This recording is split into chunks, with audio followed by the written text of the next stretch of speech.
Hello, good evening, everyone. Good evening, good morning, good afternoon, depending on where you're watching us from. I welcome you guys to our weekly analysis today. We will be discussing the dollar index, which is DXY, Euro USD, GBP USD, GBPJPY, and also some USD pairs, and most importantly, XAU gold. Okay, so looking at the chart now, what I have here is DXY in a weekly time frame on DXY. Let's see what the monthly time frame says before we now head into the lower time frames. So looking at this weekly time frame now, we can clearly see that price dropped down into this internal range liquidity here, drop down into this weekly internal range liquidity for us to have um this bullish movement. But it's quite unfortunate that last week ended with a gap here. So we have this weekly fair value gap here, this tiny weekly fair value gap here. Now what this thing simply it's just like from internal range liquidity to external range liquidity, and from external range liquidity back to internal range liquidity. That is what we are experiencing here on the weekly time frame on DXY. If going into this week we have price close above this, or maybe dropping down to the 4 hour time frame, we are not able to get a confirmation in the 4 hour time frame that dollar is going to be weak.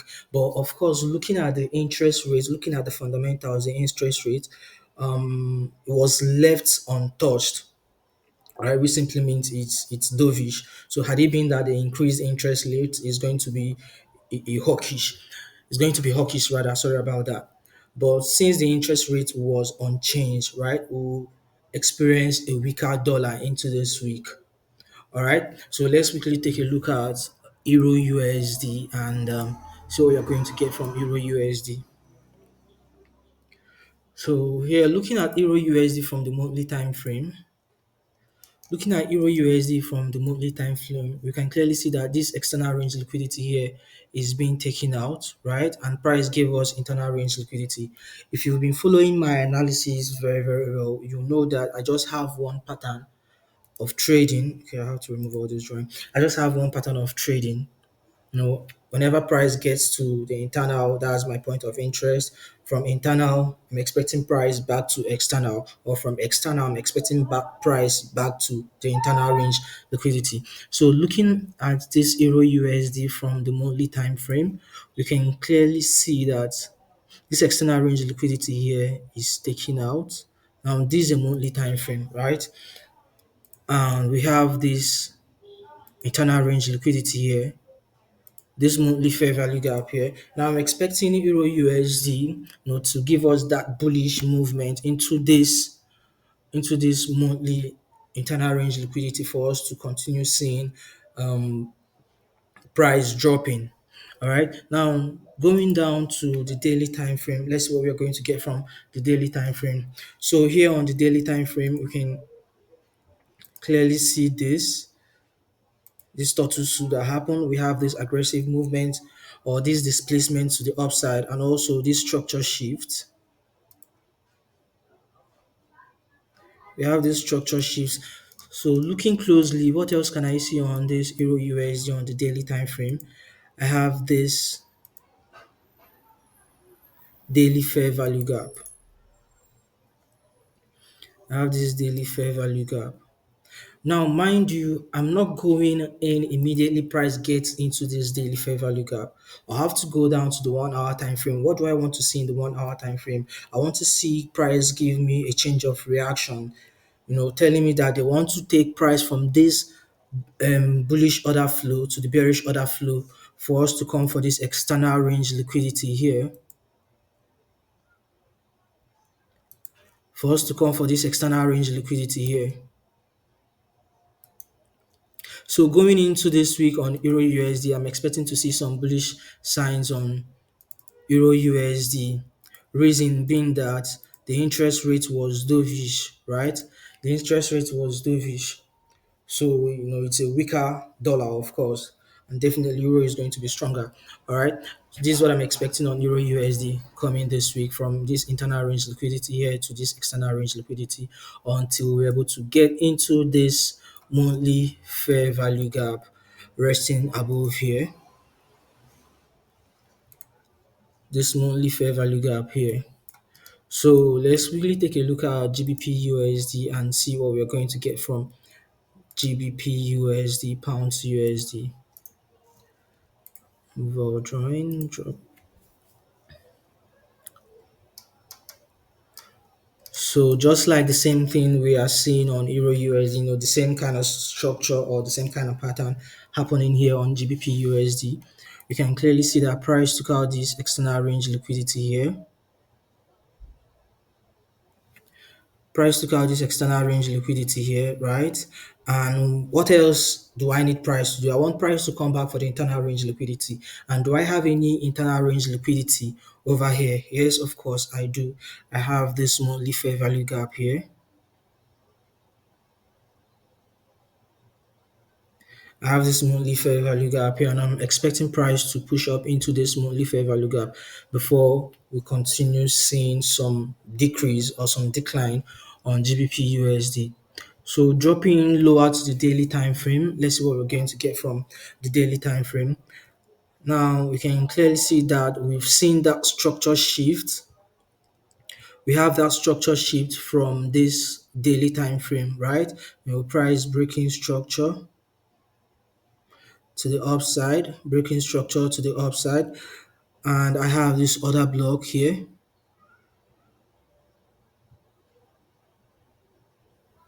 I have this other block, and also price currently playing along inside this daily fair value gap. Currently playing along inside this daily fair value gap.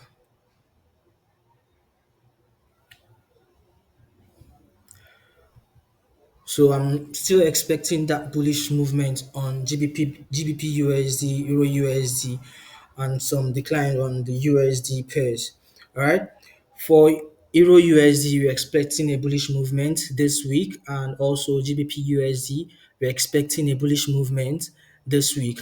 And let's quickly take a look at some USD pairs. Let's say USD JPY.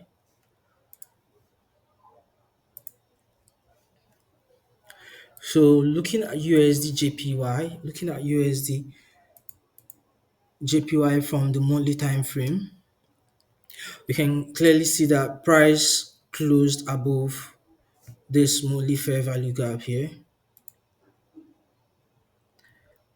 Price closed above this monthly fair value gap, but I'm expecting USD this. I'm expecting, and yeah, I think sometime last week, Bank of Japan increased their interest rate, so I'm expecting to see a stronger JPY.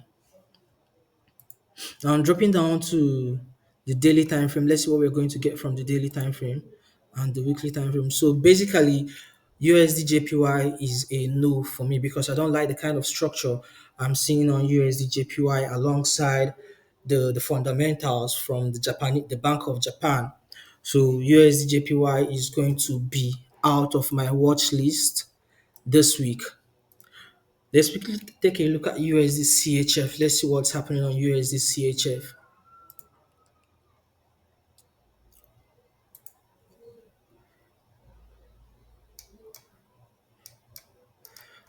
Okay, USD CHF. Have to remove all this drawing that was for last week. And from the daily time frame on USD CHF, daily time frame on USD CHF, I have this turtle soup here. I have this turtle soup here, and of course, I have this breakout block. USD CHF giving us that bullish vibe, but I don't see USD CHF buying. I don't see USD buying because of the interest rates. At least for the meantime, I don't see USD buying at least for the meantime. So USD CHF2 is currently out of my watch list. I'm backing everything I'm doing. I'm backing it up with the fundamentals. I don't just have to rely on technicals alone. You have to combine both technicals and fundamentals for you to be able to have a proper edge in the market. Okay, so looking at USD card, let's see what we're going to get from USD card, and it's a bit chubby, although we can clearly see price reacting of this weekly fair value gap here. But recently from the new tariff Trump increased on Canadians, or sorry, on Canada, we'll see a bit of the effect here. We have so many ranges. So I think I'll just have to, just stand stay on the sideline on these USD pairs until I get a clear higher time frame context. Then I'll follow. So USD card is out of my watch list. Is out of my watch list. For now, I have Euro USD and GBP USD. So looking at GBP JPY, let's see what we're going to get from GBP JPY. Now, from the monthly time frame on GBP JPY, we can clearly see price still inside this monthly fair value gap, still inside this monthly fair value gap. So dropping to the daily time frame, let's see what we're going to get from the daily time frame. We have this high, and this low rather, and this lower high. Price broke structure to the downside, leaving us with internal range liquidity. Leaving us with this internal range liquidity, although the price closed above that internal range liquidity and came back, into that same range until we broke out from that internal range liquidity, breaking structure to the downside. So let's daily fair value gap. Okay. Okay, so now I clearly have a drawn liquidity. I clearly have a drawn liquidity, which is this external range liquidity here, which is this external range liquidity here. So there is no daily context over here. Now I have to move to a lower time frame, which is the 4 hours. Now, what do I want to see in this 4 hour? I'm looking for a context from external range liquidity to internal range liquidity, or from internal range liquidity to external range liquidity. So dropping down to the 4 hour time frame, let's see what we're going to get from the 4 hour time frame. And it's very, very clear. Here on 4 hour time frame, we have this structure that was broken, external range liquidity taken out, and price coming back into this 4 hours internal range liquidity here. Coming back into this 4 hour internal range liquidity. Now I'm dropping down on the 15 minutes time frame, where obviously I'll be looking for my entries. So what I want to do on tomorrow is I'll be expecting price to break this low and obviously leave me with a fresh internal range liquidity that is going to be my entry point, targeting just 1:2, or we have a long way to go. If this sell should hold, we have a long way to go into this external range liquidity here. So looking at gold, I've been following gold for a while now. I've been following gold for a while. Gold have been doing really, really, really amazing things. And on Friday, actually gave us a new all-time high. A new all-time high. So let's go over it again, and let's go over gold together and see the opportunities that we are going to get from the gold market this week. Okay, I'll remove all the drawings now.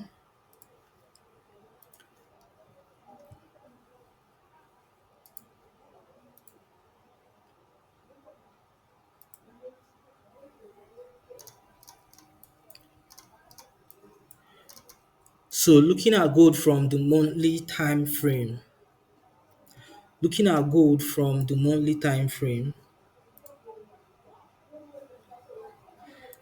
now you can clearly see price reacted off this monthly fair value gap. of this monthly fair value gap. So dropping to the daily time frame. This is what I saw when I actually, took the opportunity to be on these good buys. Took the opportunity to be on these good buys. Okay. So finally, gold took out this high, created this high in October 2024, took out this high, this external range liquidity, right? And also this external range liquidity was taken out as well, right? But yes, on Friday I saw something on gold on Friday. Gold gave us another um weekly fair value gap. And the higher the time frame, the stronger the zone. So gold gave us this weekly fair value gap here.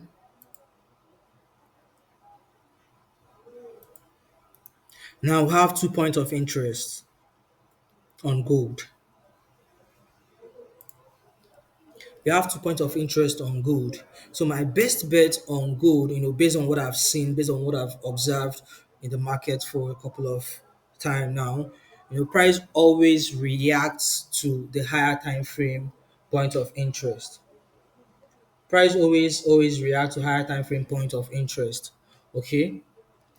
So coming into this week, I'm still very, very much bullish on gold. Very, very much bullish on gold. Okay. Coming into this week, I'm expecting price to drop down into this our weekly fair value gap, or make use of this our daily fair value gap. Or make use of this our daily fair value gap here.